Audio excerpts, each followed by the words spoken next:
Manje into eyenzakalayo uma namhlanje kusena ukuthandazela wambona ukuthi unje. Mawusubuya ngakusasa ufuna ukukuvezela okunye. That is where the name holy was derived. Leli gama lithi ungcwele. Leli gama lithi ungcwele. Leli gama lithi ungcwele lidonswa from a statement esisimple esithi wehlukile. So lezi ngelosi njoba zithi kuyena ungcwele. Zifike zathi Jeb zambona. Zadlula mase zibuya ngese sinesithombe ukuthi unjani. Zithi zifuna ukumbheka ngalesa sithombe. Zimemeze zithi wehlukile. Hallelujah. So the time that you spend with the Lord, lapho nje ukhuluma naye, awunazinkinga, awukabeki izinkinga, awukabeki isizi nokuxakeka. It's a dialogue with the Lord. Ishintsha wena uxoxe.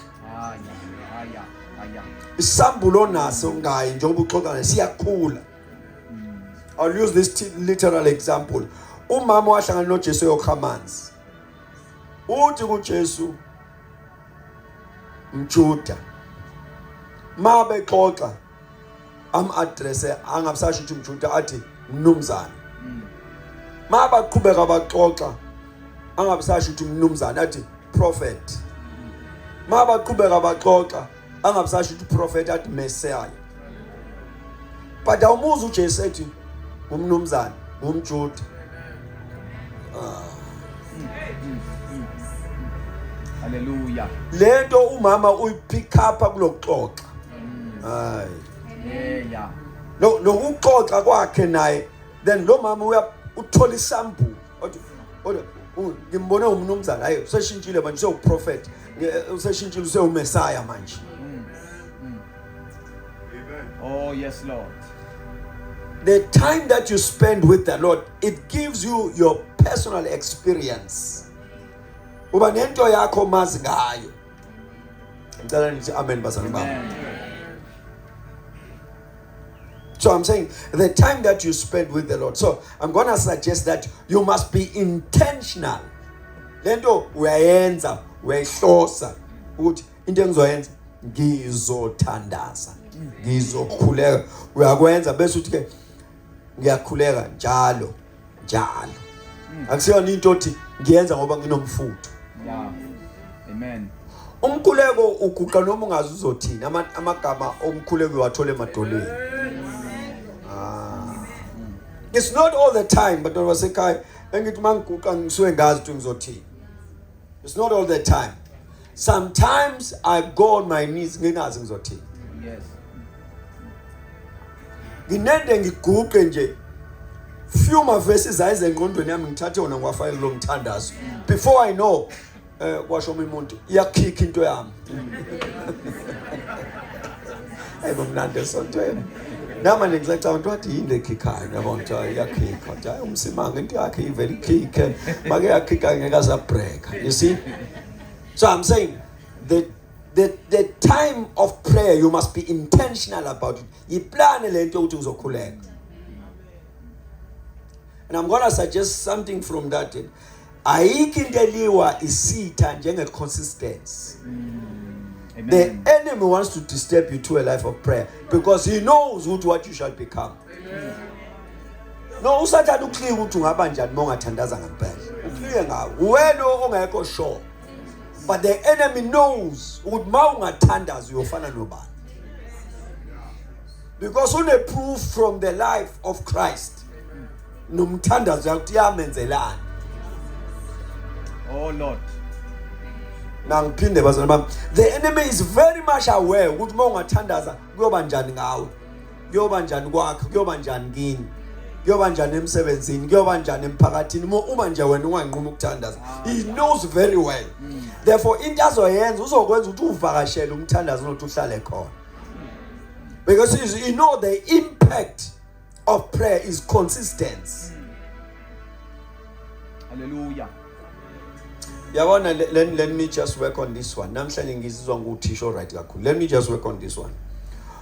Funa uthathe lo mfutho onawo mothandaza unezinkinga. Ugcina ungawuyeki ngoba sekufika impendulo. Awunezwa lonto? Amen. Amen. Just reason around. Now we are kumbula kukhona into emile phambili. Ujona nemthandazo ya 3 a.m. Awulapho mina ngisoke ngiphupha eJerusalem zonke into namagate evulekile so. Wawujona ngisho imthandazo ya 3 a.m. because kunento ephambi kwakho. Yanende yalunga. You went back to normal. Imagine ngabu lapha nempilo kuba waqhubeka lapha. The challenge ngathi bazalwane bami is that siyayenza into but we refuse to be consistent. So namhlanje nje I want to challenge you on that one. Uyenza njena ngicela wenze kanje. Qinisekisa kulento yomthandazo. Amavesi mabili siyobe sesiqedile. Elokuqala esizolifunda 1 John chapter number 5 verses number 14 and verses number 15. Lithi la ngalokho ilesi sibindi esinaso kuye, that if we ask anything according to his will, he hears us. Lesibindi esinaso kuye ukuba masicela utho ngokwentando yakhe uyasizwa. Ngathi uyabona? Masicela utho ngokwentando yakhe uyasizwa. Lesi sibindi I want you to look at that ubone ukuthi nanti icebo likaNkulunkulu. Uma sicela utho sulucela ngokwentando yakhe uyasizwa. Na into engifuna ngikusize kuyona. Uyasizwa awusho ukuthi siphenduliwe. Okay. Usho ukuthi udaba selukuyena. Manje thina we have a tendency yokuthi mase sibona impendulo bese sithi uyasizwa. No, usizwe impendulo engakafiki. Amen. Hallelujah. You know ngicela ukuthi isibuild lento namhlanje ngesineke. You must build confidence in the fact that uzwile. Amen. Maka nje one isiqiniso sokuthi uzwile, from there so ungalindela impendulo. Okay. Bazalwane bami. Uthi lo ilesi sibindi esinaso ukuthi masicela utho ngokwentando yakhe uyasizwa. So I'm saying to you, ifuna yakhe lento nje ukuthi make waguqa uguqa ume from that knowledge uThixo uyezwa. Amen. Hallelujah. I'm going to put it this way. Usibusisiwe ulapha ya eCape Town, I said eCape Town, eThekwini usibusisiwe my daughter. Umuntu onasibindi sokucela imali abantu abafana. Undodakazi wami anankinga nokucela imali. Angicela namhlanje nakusasa futhi aphinde ayicele nakusasa ayicele. Yes. Anankinga la angicela kulandelana. Kusho nje khona bamthethe ubaba wakhe akanankinga nemali. Yabona. So from those premises ke asanginikeza ibreak kanjalo. But asiyeke lena. Ngicela ungene kule. Uzibuze ma acela imali. La hlala khona baba imali ya rent, accommodation, the student accommodation. Usenda le message kuphela. Angisiyeni umuntu ophendulayo. Kuyenzeka ngiphendule kuyenzeka ngaphendule. But most cases angivamisile ukuphendula uma ngicela imali. So ke uyacela baba mali akujoba asi mali ncane le ya rent yakhe. I think it's 5,600 or 700, something like that. Make wasenda imali ya le rent yakhe ngenyanga. Cela imali bese athula. Noma ngashoni la ngeke asho lutho. Noma ngingasa ngakusasa ngeke asho lutho. Then eventually ngithumela imali bese asenda thank you nenhliziyo esiningi. Then I'm saying to myself, yina angakhathazeki ukuthi angiphendule. Make nje wangitshela uyazi le ndaba yerent akusesiyona yakhe. Hallelujah. Emqondweni wakhe uthi make ngatshela ubaba akusesiyona inkathazo yami. Sekuyinkathazo yobaba. Ubaba uyena osozo see into it that imali yerent ikhokhiwe. So akakwazi ukungitshela ukhathazeke mina ukhathazeke naye.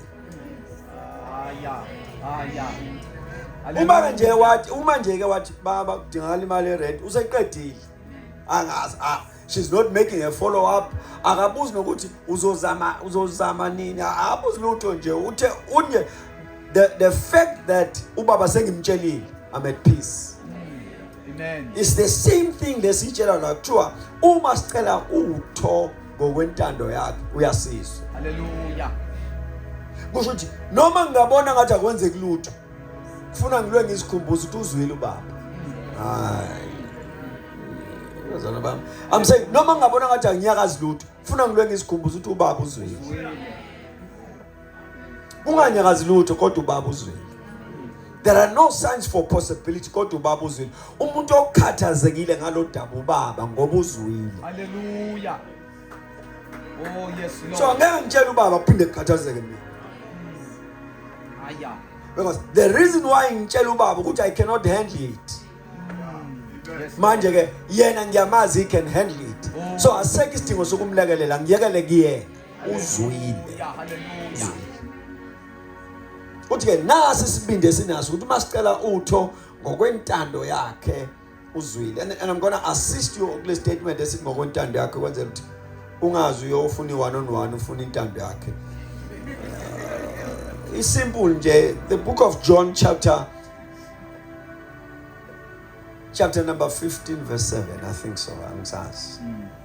Lithi uma nihlala kimi namazwi ami ehlala kini niyocela noma yini yenze. Le statement sithi ucela ngoba sowubona amazwi. So uma ucela ngoba usubona amazwi ucela ngokwentando yakhe. Amen. So uma uzocela hamba uyocheck ukuthi wathembisa. Hayi bazalwane. Hallelujah. Unendo usibona isethembiso then so unesizathu sokucela. Ikona ukucela ngokwentando yakhe. Awulindi isiprophet ufundizwe. Ubheka ukuthi lithini izwi ngalento obhekene nayo. Bese usibona isethembiso sikaNkulunkulu. Bese uthatha lesithembiso sibe prayer item intando yakhe. Hallelujah. Uma nicela utho ngokwentando yakhe uyezwa. Amen. Amen. So manje noma into libanga umsindo ayibangeli mina. Ibangela lo engimtshelile. Awubazalwane bami. Noma into iyagoloza ayigolozeli mina. Igolozela ubaba engimtshelile. Hallelujah. And ubaba ke une interest emntwaneni wakhe. Ufuna ukuprove igunya namandla akhe. Amen. Hallelujah. Oh yes Lord. Bese ke verse number 15. And if we know that he hears, uma sazi ukuthi uyazi. Whatever we ask, we know. Noma yini esicela, we have the petition we asked of him. Uma sazi ukuthi uyazi, uma siyazi ngoba naye ukhiye. Uma sazi ukuthi uyazi sesiyazi sinakho lokho esicela. Hayibuka leso statement. Oh Lord. Uma sazi ukuthi uyazi, uma nje sonke uma nje uthandaza wazi ukuthi uyazi kuthiwa nakukhuleka lapho ke unakho lokho ukucelile. My God. Ngicela ukuthi amen bazalwane. Hallelujah. Uma nasi ukuthi uyezwa, uma ulokhu uyakwazi ukuthi uyezwa, kuthiwa khululeka. So unakho lokho okucelile. You have the petition. So ngifuna si establish leyo nto because I ask as according to his will and his will is his word. Because of that nginokuthula. Impendulo ayikho esandleni kodwa nginokuthula ngoba udaba lempendulo alisekho kimi. Selikubaba engimtshelile.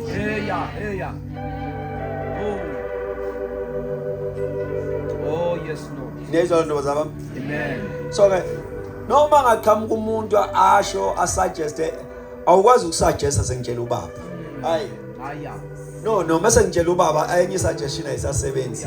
Udaba lamsela kubaba and ubaba uyezwa. Uma wazi ukuthi uyezwa unakho lokho okucelile. Hallelujah. Hallelujah. Oh yeah. Let's take another promise. Promise Jeremiah 33 verse verse number 3. Lithi, call to me and I will answer you. Ngamanye amavesi siwashilela ilanga bunye sentence. Ngibize ngizokuphendula. So uma ngeke ngambiza into engiyazi ukuthi uzophendula. Ngaba lento efuniselayo ukuthi igazi lizothini. Hayi igazi lizothini. Uthe mangimbiza uzophendula. That's what we call faith. Yes. Uthe mangimbiza uyena futhi uthe ngimbize. Uthi ngimbize uzokuphendula. All right. Mange nje ngambiza uzophendula. Hallelujah. Ayeba? So akekho obiza ubaba ngoba kuthanda yena. Simbiza ubaba ngoba uyena othi asimbize. Hallelujah. Utheke masimbiza uzophendula. Nikona class? Uthi uma nje ungibiza nayo into engizoyenza uzophendula. Because I'm building confidence la kuwena mawuthandaza ukuthi lo engimbizayo ilophendulayo. Amen. Lo engimbizayo umaphendula uzophendula. Yes Lord. Jeremiah 29 verses number 13. Sesiyaqeda mzala. Order verse number 13. And you'll seek me and find me. Yes Lord. When you seek me, when you search me, when you search for me with your whole heart. Niyaw kungifuna mina. Ningifumana. Ningifuna nenhliziyo yonke. Ngicela uzoye statement manje. Thina we have yawonke uNkulunkulu methi niyongifuna ucathi uzocasha bese uyafuna. Hayi leyo nto anyana le ile yangakini lapha necilima udlala umacashelana. Leyo nto uNkulunkulu akasho lokho. Uthi uNkulunkulu kunendlela engima kuyona. Ngithola abangifunayo kuphela. Mangiphinda. Uthi uNkulunkulu I've placed myself. Uma nje umuntu eke wa decide ukuthi ngifuna uNkulunkulu uthi uthola mina. Amen. Amen. Uthi uNkulunkulu une address ekuthiwa ukumfuna. Akade ngizocasha bese uyangifuna. Uthi ngine address ekuthiwa ukungifuna. Hallelujah. Unje make wangifuna uyangithola. Hallelujah. uNkulunkulu is not talking about competition. I see competition. This is not competition. The Lord is not talking about competition here. Uthi uNkulunkulu into engizoyenza mawungifuna uzongithola. Ngamawazi uthi ngine location ekuthiwa ukumfuna. Hallelujah. Ngiqedile namhlanje bazalwane. I'm saying uthi uNkulunkulu ngizinikeza i-address. And i-address yami ukungifuna.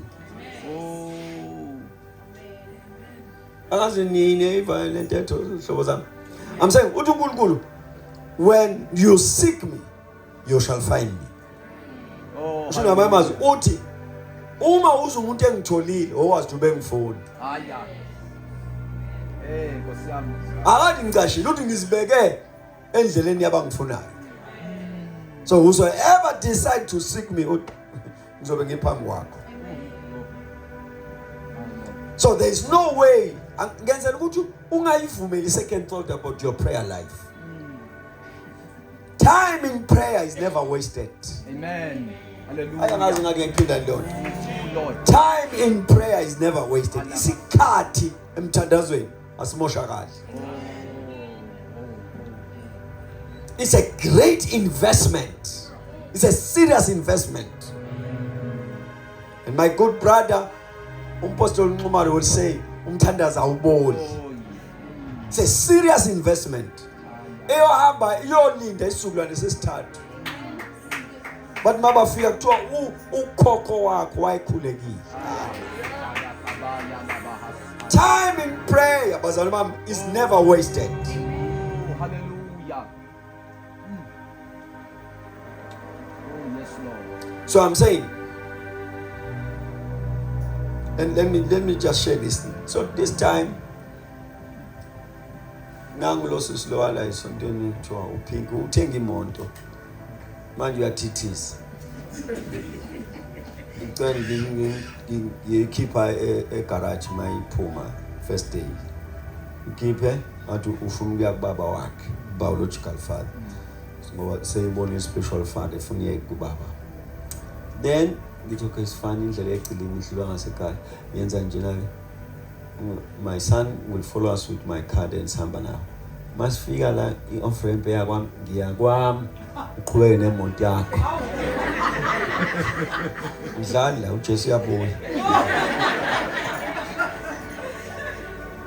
hayi nangempela nama-crocs qha uyazongena ngala ngithumile abuze kuminti izosuka kanjani ithi ngathi lo D uthi drive more pressure la i-brake more pressure la iyaphambili hayi tana abantu ngabona ukuthi uNkulunkulu uyongilahla le moto ngeke iye phambili ngeke iye emuva izoma nje kanje ngathi isuka hlala ngathi let me drive for you.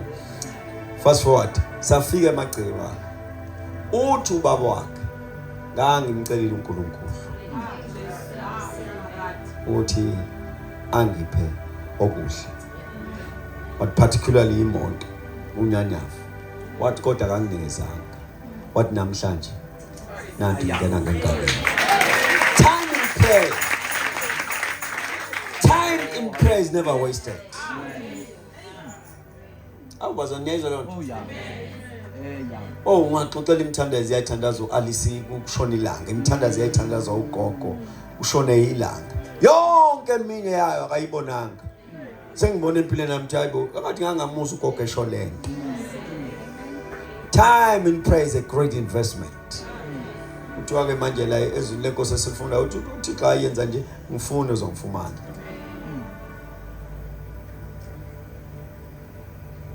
Singakhotha amavesi amaningi kaDavid ekhuluma ngomfuna. Oh yes. Seeking him early in the morning. Athi ngiyovuka ekseni and seek him. Amen. Asivaleni ngevesi lale ekhaya. Isaiah 65 Oh yes. verse 24.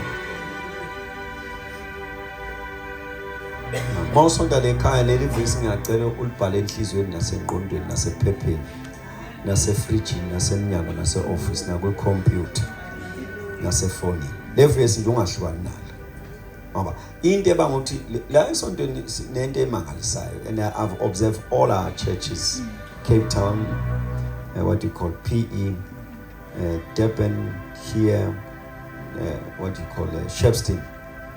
No man simejile ngomthandazo leliso. Amen. And into emnandi unomthandazo lesonto uholwa abefundisi. Amen. Oba bathandaza abafundisi baye.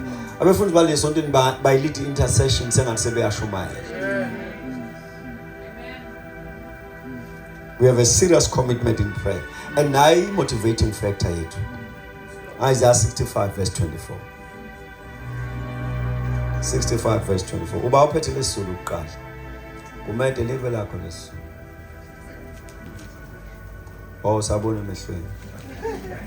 Ngegama lika Jesu. Funda buye ngekhohle igama lakho. Lesingisi nti. uPatrick uba igama lesingisi. All right. Isaiah 65 verse 24. I want to hear from the Zulu Bible then. Yes. Uyakuthi bengakangibizi. Kuyakuthi bengakangibizi. Mina ngiphendula. uNkulunkulu yes. Besakhuluma. Mina ngiyakuzwa. Lana nje masithandaza simikile statement. Kuyakuthi bengakangibizi. Bazana bami lana ngifuna nje ufuna uphume lento sengayisama pha ngo one statement. God's commitment in answering our prayers. Amen. Is here. uNkulunkulu uzikhomithe uzosiphendula. Lama phethe amaBhayibheli lesingisi lithi leli King James lisho njengale lesulu. It shall come to pass that before they call I will answer, and while they are still speaking I will hear. Yeah. And then the translation here yes is actually New Living Translation. It yona I will answer them before they even call to me. Basically, it while they are still talking about their needs, I will go ahead and answer their prayers. Hallelujah. This is God's commitment. Uma kuthiwa considerate impendulo yomthandazo yakho ngokukaNkulunkulu. And then kulokhuzana khona i-translation engisanda kuyithola into zezapesheya ziningi kakhulu. Ithi le ibizwa kuthiwa iBritain. Ithi le and it shall come to pass. Yini ledlulayo? The truck. Ibambeni phela nayiyeka. Right. Sorry. I withdraw the statement. Sibuyele verse. Hey. Ngaze ngaphela ngathi nemvelo yanjalo le ndaba.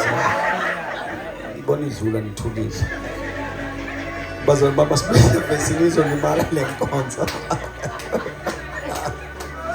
Bazali baba ngizale be serious sisebukhona benkosi. Mkhulu wahleka kangaka. Kodwa yazi umadala. Yes. Angiphindele le verse. Le translation ngicela uyizwe kahle. It and it shall come to pass that before they call, I will hear them. While they are still speaking, I will say, what is it? Oh Lord. Hayi bazalwane bami. Le translation note ngisaxoxa bese ngithi yini.